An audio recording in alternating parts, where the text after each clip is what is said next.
సింగరేణిలో మారు పేర్లతో పాటు విజిలెన్స్ పెండింగ్ కేసులను వెంటనే పరిష్కరించాలని బాధితులు రెండవ రోజు నిరాశన దీక్ష చేపట్టారు. పెద్దపల్లి జిల్లా రామగుండం రీజియన్ 1 జీఎం కార్యాలయం ఎదుట ఏర్పాటు చేసిన దీక్ష శిబిరాన్ని మాజీ ఎమ్మెల్యే కోరుకంటి చందర్ సందర్శించి సంఘీభావం తెలిపారు. ఉద్యోగాలు లేక కుటుంబ పోషణ కరువై పూట గడవని స్థితిలో మారు పేర్లతో బాధితులు భిక్షాటన చేశారు. సింగరేణి కారుణ్య నియామకాల్లో వారసాల పేర్లు మారు పేర్లపై పాలకులు ఆపరేషన్ చేస్తున్నారని చందర్ ఆగ్రహం వ్యక్తం చేశారు. కాంగ్రెస్ పార్టీ నేతలు ఎన్నికల ముందు విజిలెన్స్ పెండింగ్ సమస్యలు పరిష్కరిస్తామని హామీ ఇచ్చి గెలిచిన తర్వాత వారిని విస్మరించాలని కోరుకంటి చందర్ ఆగ్రహం వ్యక్తం చేశారు.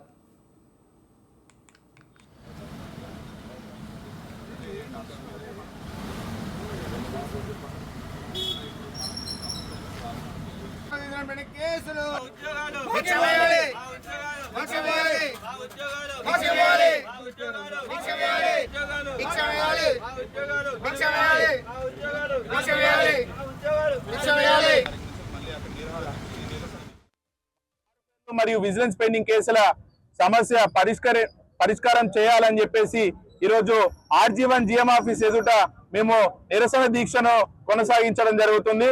ఇది రెండో రోజు దీక్ష. మరి మాకు రెండో రోజు దీక్షకు మన బీఆర్ఎస్ పార్టీ నుండి మన మాజీ ఎమ్మెల్యే కోరుకొండ చంద్రన్న గారు రావడం జరిగింది. మాకెంతో మద్దతు ఇవ్వడం జరుగుతుంది.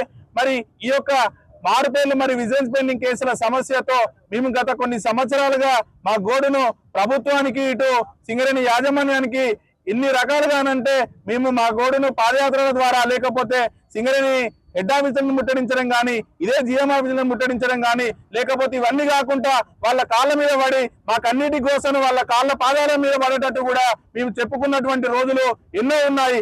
మరి వాళ్ళందరూ మర్చిపోయి ఇప్పటికి కూడా దీనిలో 2 వ్యక్తులు చనిపోయి సింగరేణిలో ఒక ప్రత్యేకమైనటువంటి పరిస్థితులు ఉంటాయి.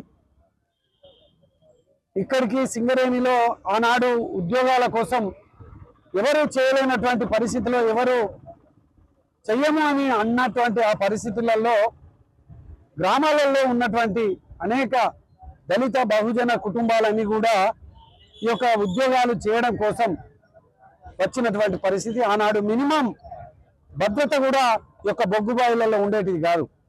బొగ్గుబాయిలోకి పోతే బయటికి బతకడా అనేటువంటి ఆలోచన ఉన్నటువంటి ఆ నేపథ్యం ఆ పరిస్థితులలో అప్పుడు సింగరేణి ఉద్యోగాలలో ఈ ప్రాంతంలో ఉన్నటువంటి తెలంగాణ ప్రాంతంలో ఉన్నటువంటి అనేక మంది బహుజనులు దళిత కుటుంబాలు ఉద్యోగాలలో జాయిన్ అవుతున్నటువంటి క్రమంలో వాళ్ళు నిలబెట్టి పేరు అడిగితే ఏదో ఒక లెటర్ తప్పు పేరులో ఏదో చిన్న తేడాతోని ఇంటి పేరుతోని తేడా చెప్పినటువంటి ఆ పరిస్థితులు.